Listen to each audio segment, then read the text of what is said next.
Coming up in today's episode. Self-care is something that is normal in your life, something that is a part of your way of nature, your way of being. And if you want to go get a $500 massage, it is not any bad thing. It is a good thing. Welcome to episode 103 of Enter the Mind podcast, the most real talk, no nonsense podcast on the empowering of the mind. Today's episode, we're going to be talking about self-care. So Kira, start us off. What can we discuss in regards to self-care? Okay. I feel like self-care is one of the biggest things that can push us forward. And I mean this in like some of the craziest ways. And got me thinking about it this past weekend when I had spent, a good amount of money to stay in Seattle. And I took a bath every single day. And what I did every single day was I ate a little apple in the morning. I took a probiotic pill in the morning. I was flushing myself with water. I was sitting in the bathtub and my business moved along. My business moves along when I am taking care of myself. My business moves along, taking care of my mental health. When I am, spending extra money to make sure that I am comfortable. And I feel like this is, maybe like an unpopular opinion, but I swear to you, if you're wondering whether to spend that $5,000 on like a little mini vacation for yourself to pamper and love yourself, you have to do it. I've always said that self-care can be reactive or proactive. There's two different kinds. I think that your example there is a good example of being proactive. Like you're not reacting, and you're not in a state of emergency and stress being like, oh my gosh, I need to just run away and go for a hike or go take a bath because I'm just under so much pressure, right? It sounded like more so you were doing it in a proactive way, like, hey, I deserve this. This is going to help me be more present in life, something like that. Is that fit with what you were It's definitely thinking? true. I mean, this specific time, I haven't traveled in like 2.5 years, maybe even more than that. I'm not sure. And I'm a travel addict. So honestly, I really, really needed this. I just realized really how important it is. Like I have conversations with people sometimes and they're like, man, I want to go take a nice bath on an island, or I've been working so much lately. I'm just so stressed and I'm good, but I'm stressed. And I'll suggest to them, I'm like, why don't you, take a little vacation to, Mexico or Costa Rica for a weekend or something. And they're like, oh, I can't do that. I got too much work to do.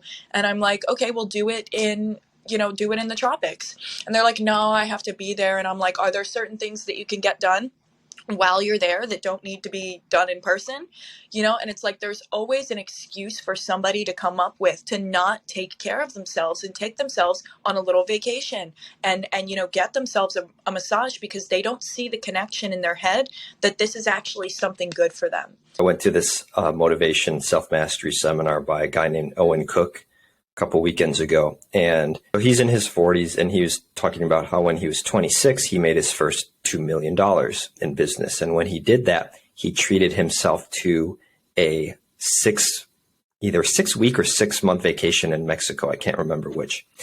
And he said when he came back, he felt worse because he was taken out of a flow state. Because in Mexico, he just wasn't hustling or whatever. He just thought he had this false idea of what a vacation was. Oh my God, that's so funny. That's exactly it's exactly what my boyfriend said when I tried to get him to come to Mexico. He said that he just feels like he wouldn't be getting much done. And in my mind, when I'm suggesting this to people, all I see in my head is getting things done. And I'm like, what are you visioning in your head? Whoever is, thinking about it, what are you visioning in your head that's making you think that if you take this vacation, it's a bad thing? Is it good or is it bad? I think. When's the last time you went on a vacation? I went on one for my birthday, but that was like an hour away. But I still stayed at a really nice hotel on the beach. So I think the question is like, does it help or does it hurt? Because some people, like, does it get you back into flow? Because if it does, to take a break and then come back, have a little weekend getaway. If that helps your flow, then yeah. But if you find that you come back and then it's Monday morning and you don't want to go to work and you just keep thinking about your getaway from the weekend and you can't get back into the flow, to me, that's counterproductive. But it could be different for everybody. You might come back Monday morning so energized and be like, I just had an amazing weekend. I'm ready to crush it. Like, here we go. I'm just knocking things out of the park. So I think it's more about the results. I definitely feel you, because obviously everybody is different. But I feel like there's just this one belief that stays in my mind. It's stayed in my mind for, years. And it's the fact that I don't believe that bullshit that, like, some people can do it and, like, some people can't, or, like, some people have it and some people don't. If you want to go on a vacation and still be in flow, all you have to do is be in flow on your vacation. Don't blame it on the vacation because, you don't know how to be in flow on a vacation. That's not the vacation's problem. That's your problem. There was something that I wanted to mention, and it was about, it was a picture of, like, a baby, and it was like, regularly feed dessert with dinner. And it was like a baby that was regularly given dessert. So the baby was like chubby. No, exactly the opposite. That's the thing. Okay. You feed your baby and then you regularly feed, a little piece of chocolate at the end. So that way when they're growing up, they don't believe that a dessert is something special, something to be earned, something that's bad and not allowed to be had all the time. Okay, I see your point here. So the same is almost like a vacation. If you're training your mind to believe that this vacation is something to be earned, something that needs to be deserved, something that's a big treat, A, you're not going to go often. And B, because you don't go often, when you're there, you're not going to want to work. You're going to be like, I need to fucking relax because I never let myself take a vacation. One time I was talking with somebody who was like, I said that I worked on my coaching business after 5 p.m. after my day job. And the person said, well, when do you have time to wind down from your day job? And I said, I just try to not get wound up while I'm at my day job. Then I don't have to wind down at the end of the day.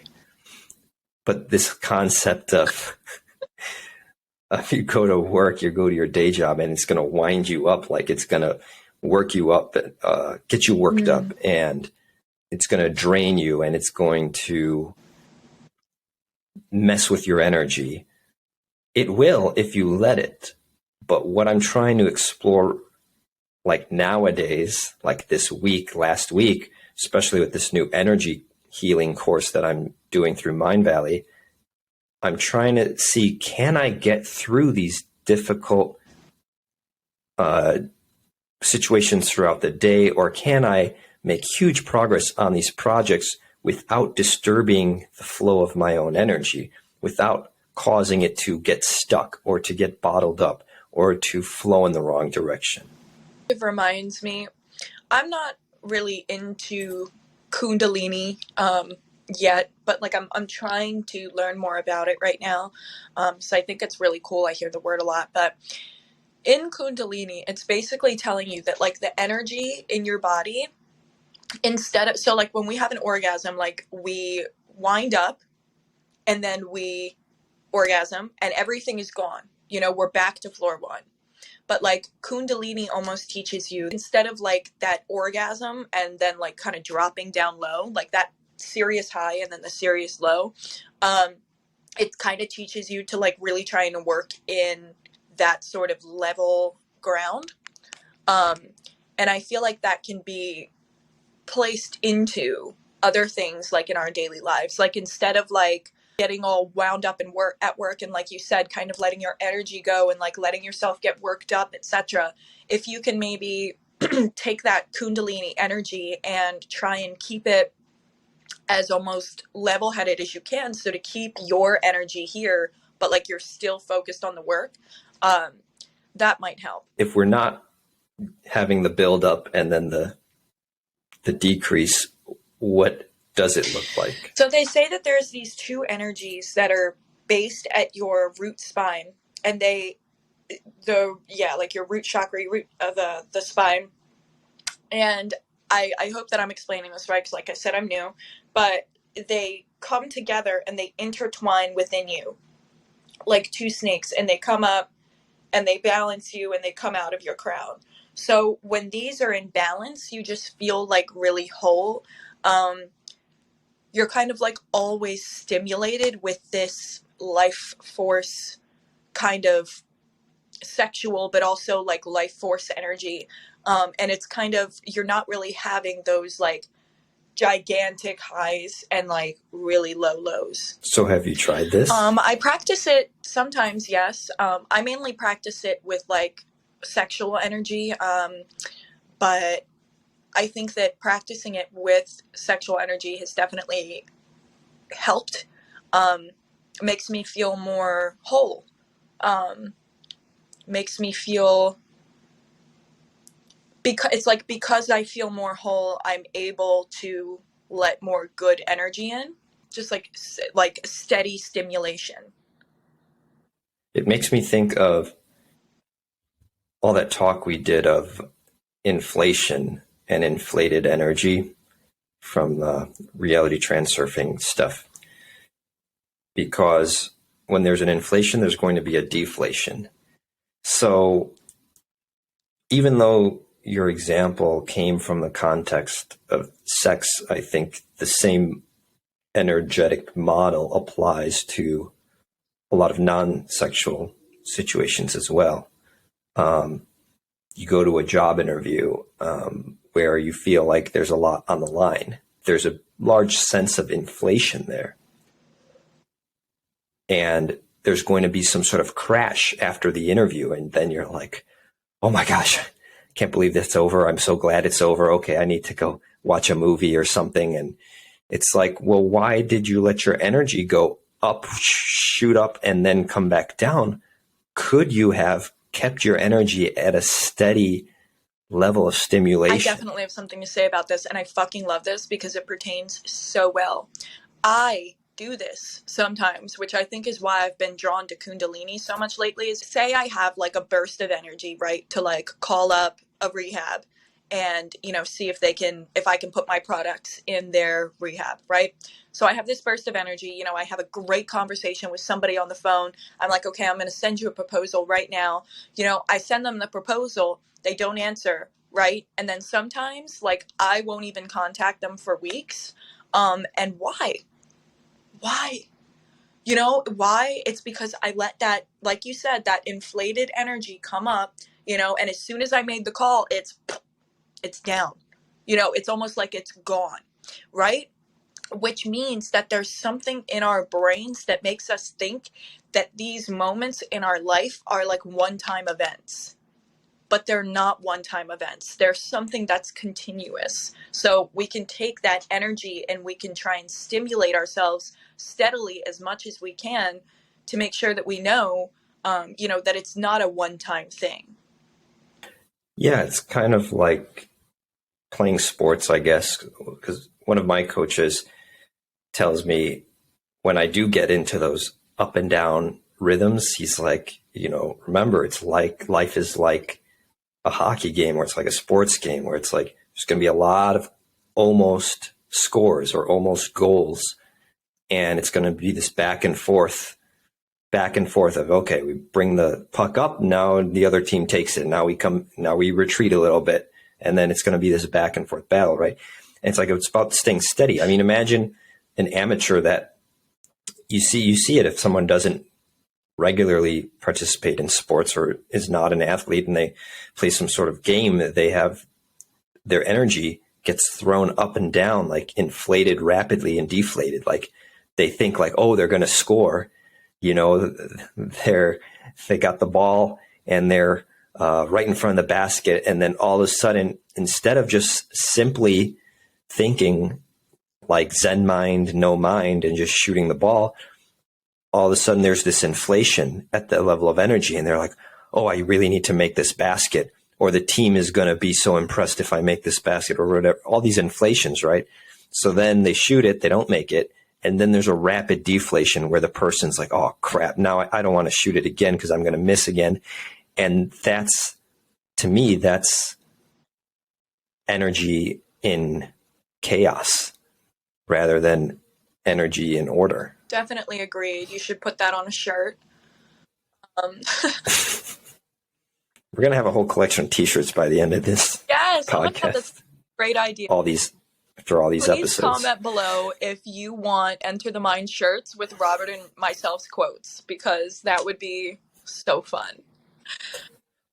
Oh, that's a 100% yes. But yeah, we'll let the people comment on it.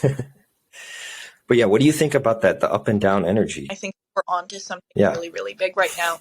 And it pertains to what I said about the vacation. And, you know, why is somebody so hyped up about this shot? Because they're thinking in their mind that they won't get another opportunity. Because they're thinking in their mind that if they don't make this shot, you know, they're going to fail. People aren't going to like them. You know, there's a lot of weight on their shoulders. When we're going into specific endeavors, we're in this like lack mindset. It's like, oh my God, this is the last and only time that I will ever get to impress this person or meet these people or win this game, and I have to do this now. It's not that that's a bad mindset, like I got to do this now, but it's a bad mindset when you're like, I have to do this now, or like something really fucking bad is going to happen, sort of thing. I think it's related to pressure. Like, you have very few athletes that can really thrive under pressure and thrive in the best way and stay cool, calm, and collected when it's, 1 second left in the game and it's a tie game and the person has the ball, right? Now, you put 100 people in that situation.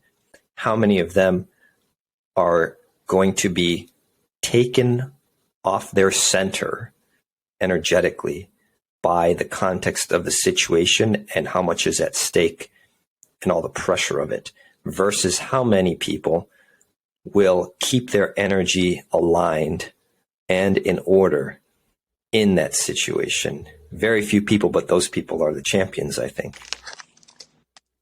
So, if it had like a picture, then it would kind of look like this, right? Let's see, and I'll describe it for those who are listening rather than watching. One picture here with a closed circle, and then there's one with a more sporadic circle. So this one is the one that's allowing more energy to be leaked in to kind of pull them away. And this is the guy who's good with pressure. He's like, I like it. I like that. Yeah. So you got basically two circles there. One circle has a pretty solid outline, like perimeter, and the other one is sort of jagged outline, and then with like holes in it, like leaks, right? So yeah, I mean, you could even say that those circles represent the people's energy bodies. And so one person's energy body is like solid, and they watch the borders and they're very careful with their energy, while the other person, their energy body is kind of very easily perturbed and easily penetrated, energy easily leaks out of it. And yeah, that's I think that's a great way to visualize and conceptualize. So to get back into the role of self-care, when people are going through this, when they're going through that inflated energy, when they're quote unquote orgasming and then just going to sleep, right? It's like, what is making your energy do that, right? So we already kind of dove into it, like what is making you think like this? Maybe you're thinking, that it's kind of like a dessert.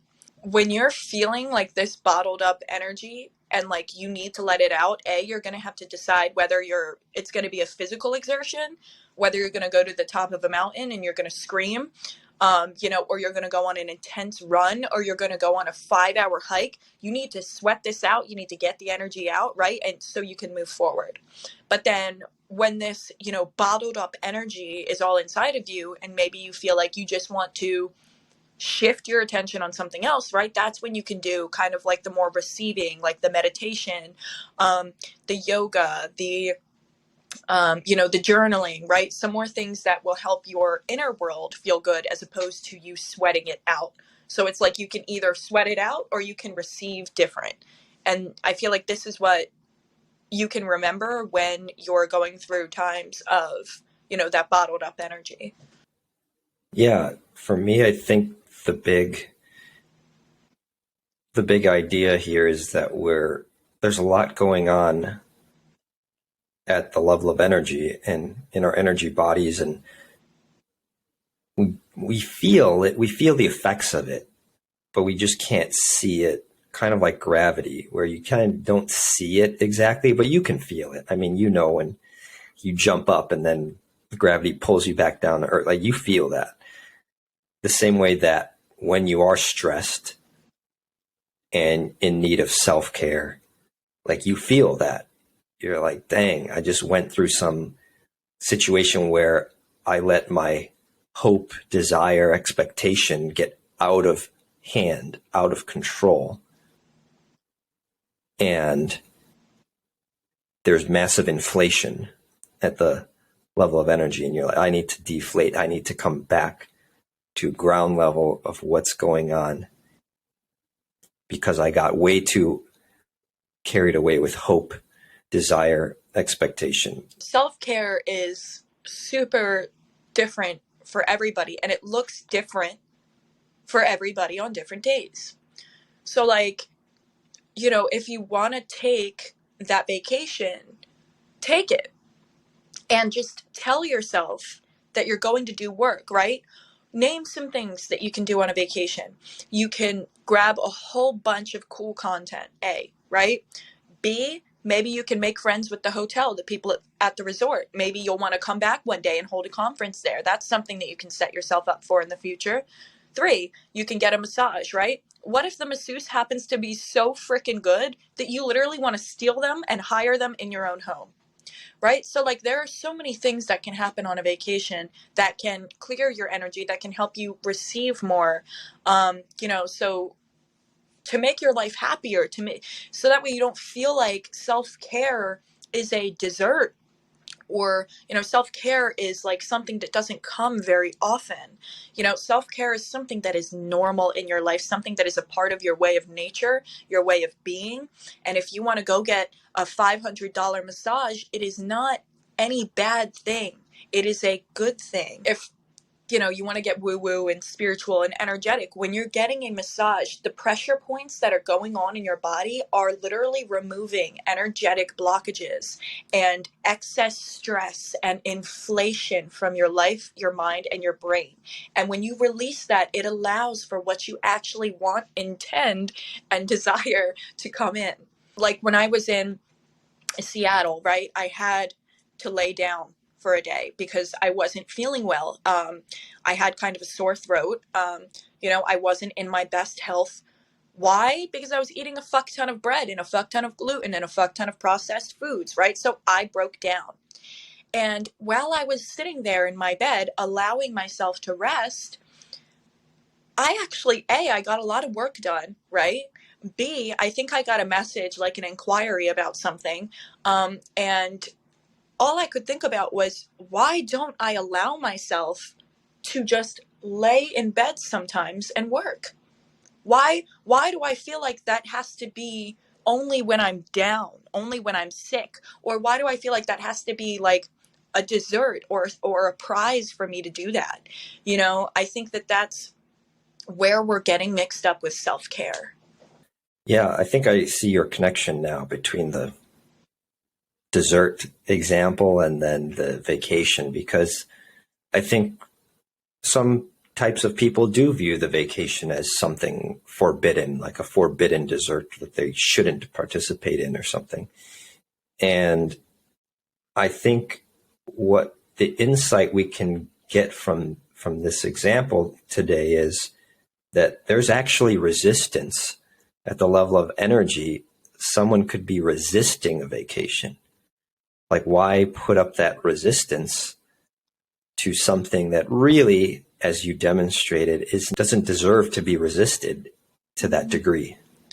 Yes, agreed. And when you build that field of resistance and those energetic resistances inside your body, you're building them through false thoughts that are making you believe this. So it's like, what are those thoughts that are building up this little resistant wall around somebody, so that way they can't do the self-care? Like, it could be thoughts like, oh, I don't deserve this yet. It could be, if I relax, I will go out of flow. Who do I look like spending $6,000 on a vacation? What do I look like spending $600 on a massage? What if I get a call during my massage?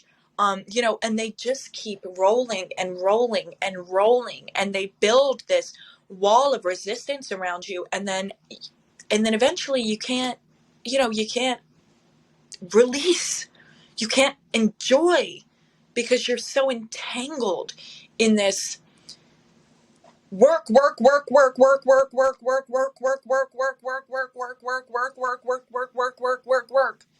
Like, I understand that Grant Cardone, says like shit needs to be done now. I get that. I'm all for that. But ain't no way that anybody in the world will ever convince me that it is not the right time for me to spend $5,000 on a vacation for myself, so I can work, so I can relax, and I feel like there's so much advice thrown out today. Like, don't spend $5,000 on a vacation until you have $1 million in your bank account. And people, if we don't develop our own minds and our own opinion and our own information, we will take in everybody else's information to a T, and we will wind up detrimenting ourselves in the process. Yeah. So let's wrap up for today with a power question and a final thought. My final thought is, I'd like in future episodes for us to explore more of these energy disorders, or when energy goes wrong. As you described so eloquently, the typology of someone who resists vacations and has been taught and just believes it because they were taught to resist vacations. Their energy body works in a specific pattern and way, and there's certain blockages there, right? And I can see that in people. Like, I've been trying to get a better way of verbalizing or articulating it. I just sense it intuitively. I'm like, okay, this person works too much. Like, they do not. And I can see there is nothing going on down here in their second, sacral chakra, the sexual energy. Like, there's no energy flowing through there. I can just tell, right? Like, they're not in touch with their body, right? All their energy is up here. Maybe they got praised for being intellectual or being smart or whatever. They're not physically fit. I can see the lopsidedness of their energy body, where it's all focused on one part of them, and they're so skewed at the level of energy. But anyways, I'm just going to go on forever if I keep talking about that. That's all I have for today. Kira, final thoughts from you. I will give that final thought, because I definitely agree. This is something that I came into actually 3 years ago, and I remember I was so fucking hype when I found it out. I started looking at everybody around me, and I was like, I don't need to know anything about you. I know everything about you from how you appear to me, right? So like, that's why I trust the vibes that I get from people, because it's like, bro, it's clear as day. It's clear as day. I'm not going to look at somebody who's extremely overweight and poor and be like, they must work their fucking ass off. They must be in the gym every day fucking killing that shit. No. right? But like when you look at somebody who is, who's got abs, you look at somebody with muscles, right? You're not gonna, you're obviously going to see what they do on a daily basis. And I think that that's it's really important. But if there would be any question for today, I think that the best question would be to ask yourself, where in your life are you not allowing in self-care, because there may be like an limiting belief or an energetic block. And just keep asking yourself that question over and over and over and over again this week. When you ask yourself a question, your brain has to answer it. So it's all about the questions you ask yourself. Stop asking why, start asking what you can do to get what you want. Solid on that. Let's end it, and we will see everybody in next week's episode. Did you find at least one gold nugget in today's episode? Then please like and subscribe and share it with a friend. And finally, if you're looking for a community of like-minded people, join our free Facebook group at facebook.com/groups/enterthemind.